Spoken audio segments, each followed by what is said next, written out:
Ал қазақ елі естіп жатқан шығарсыздар, мынау 224-ші мектептің дауын, мынау митингқа шығып жатқан адамдардың соларды құзырлы органдарға талап етемін, соларды тексерсін.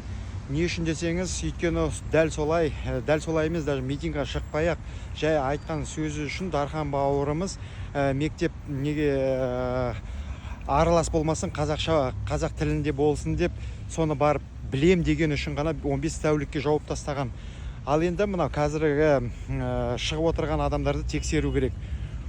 Егер оларда әкімшіліктен рұқсат болмаса, сондай жиналысқа, жиынға, соларды 15 тәулікке жабуына талап етемін. Біздің елімізде жоспарлап қойған қазақ тілді мектеп болады деген мектеп, ол қазақ тілде болу керек. Болды. Басқа ешқандай әңгіме болмау керек. Көреміз енді қалай болатын.